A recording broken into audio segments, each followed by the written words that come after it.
नमस्कार, जय माता दी। मैं हूं आपका दोस्त होस्ट ए कुमार। मैं एक महत्वपूर्ण जानकारी लेके आया हूं। हीमोफीलिया क्या होता है? हीमोफीलिया हीमोफीलिया कितने प्रकार का होता है? हीमोफीलिया के क्या क्या लक्षण होते हैं? हीमोफीलिया की रोकथाम कैसे की जा सकती है? और विश्व हीमोफीलिया दिवस कब मनाया जाता है? आइए समझते हैं हिंदी पीपीटी के माध्यम से विस्तार में। हीमोफीलिया, जिसे प्रत्यक्ष रक्तस्राव भी कहते हैं। हीमोफीलिया एक आनुवंशिक रोग है जिसमें शरीर के बाहर बहता हुआ रक्त जमता नहीं है, जो आमतौर पर पुरुषों में होता है। हीमोफीलिया रोग के कारण शरीर में रक्त के थक्के जमने की प्रक्रिया धीमी पड़ जाती है और इस कारण से शरीर से बह रहा खून जल्दी नहीं रुक पाता है। इसी कारण से हीमोफीलिया से ग्रस्त व्यक्ति के शरीर में रक्त के थक्के जमने अर्थात बहता खून ठीक होने में स्वस्थ व्यक्ति से अधिक समय लग जाता है। हीमोफीलिया के कुछ गंभीर मामलों में शरीर के अंदर रक्त बहने यानी कि इंटरनल ब्लीडिंग भी हो जाती है।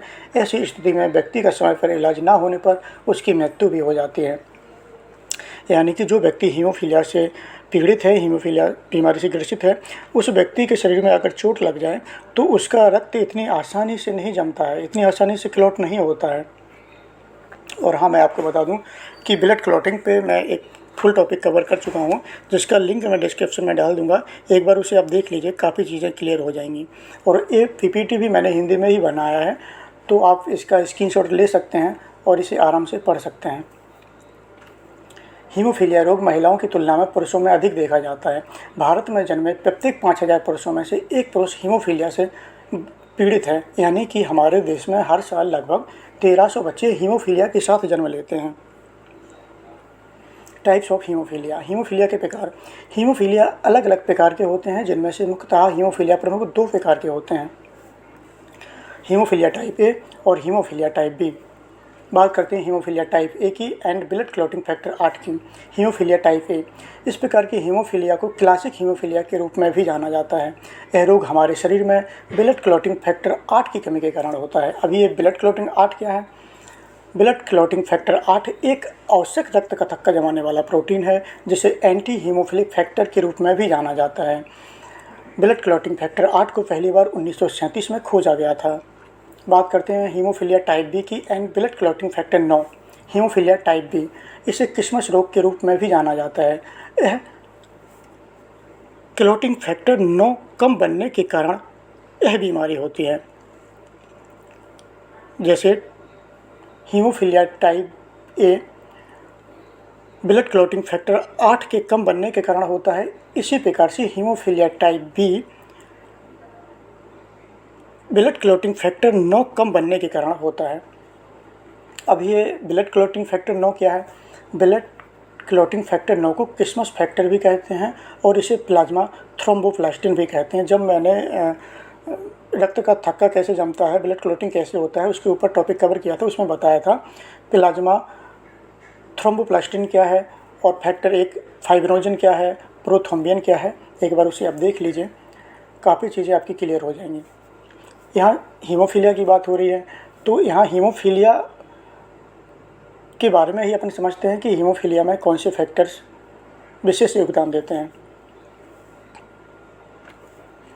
बात करते हैं सिम्टम्स ऑफ हीमोफीलिया, यानी कि हीमोफीलिया के लक्षण।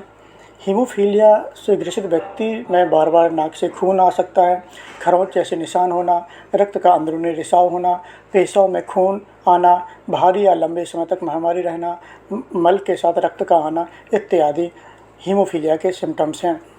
अगर इसके विशेष सिम्टम्स की बात करें तो सबसे बड़ा सिम्टम तो इसका यही है कि अगर यह व्यक्ति चोटिल हो जाए तो इसके रक्त का थक्का आसानी से नहीं जमता है, यानी कि उसका जो रक्त बहता रहेगा आसानी से नहीं जमेगा। जबकि एक स्वस्थ व्यक्ति में जो हीमोफीलिया बीमारी से पीड़ित नहीं है, उस व्यक्ति का रक्त क्लॉट 3 से 4 मिनट में हो जाएगा।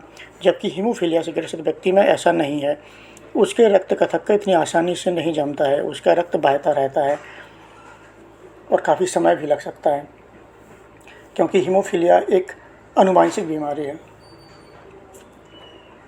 बात करते हैं हीमोफीलिया की रोकथाम की। हीमोफीलिया अधिकतर मामलों में माता पिता से बच्चों में होता है। यदि गर्भ में पल रहे बच्चे की माता या पिता को हीमोफीलिया है तो बच्चे को यह बीमारी है या नहीं, इस बात की जांच नहीं की जा सकती है। हालांकि इन विट्रो फर्टिलाइजेशन यानी आईवीएफ तकनीक की मदद से यह बीमारी बच्चों को ना हो उसके बचाव किया जा सकता है। आईवीएफ तकनीक में अंडे की जांच की जा सकती है कि उसमें हीमोफीलिया है या नहीं। ऐसे में सिर्फ उसी अंडे को इम्प्लांट किया जाता है जिसमें हीमोफीलिया ना हो। यदि माता या पिता में से किसी को हीमोफीलिया है तो उन्हें बच्चे की प्लानिंग करने से पहले डॉक्टर से इस बारे में पूरी जानकारी ले लेनी चाहिए। बात करते हैं विश्व हीमोफीलिया दिवस कब मनाया जाता है। विश्व हीमोफीलिया दिवस 7 अप्रैल को मनाया जाता है। हीमोफीलिया और अन्य वंशानुगत ब्लीडिंग डिसऑर्डर के बारे में जागरूकता बढ़ाने के लिए प्रत्येक वर्ष 17 अप्रैल को वर्ल्ड हीमोफीलिया डे मनाया जाता है। यह दिवस 1989 में वर्ल्ड फेडरेशन ऑफ हीमोफीलिया द्वारा शुरू किया गया था। हीमोफीलिया का वाहक किसे कहते हैं। हीमोफीलिया का अधिकांशतर वाहक मादा को कहते हैं, यानी कि माता को कहते हैं, क्योंकि हीमोफीलिया की उत्पत्ति एक्स क्रोमोसोम से होती है। इसके ऊपर मैं एक 2 मिनट का टॉपिक लेके आऊँगा, 2 मिनट का मैं वीडियो क्रिएट करूँगा, उसमें बताऊँगा कि हीमोफीलिया का वाहक कौन है और हीमोफीलिया कैसे आता है। जैसे कि पुरुष में एक्स वाई क्रोमोसोम्स होते हैं, जबकि मादा में एक्स क्रोमोसोम्स होते हैं, और हीमोफीलिया के वाहक मादा को कहा गया है। इसके ऊपर मैं जल्दी ही वीडियो लेके आऊँगा। मिलते हैं जल्दी ही, तब तक के लिए जय माता दी।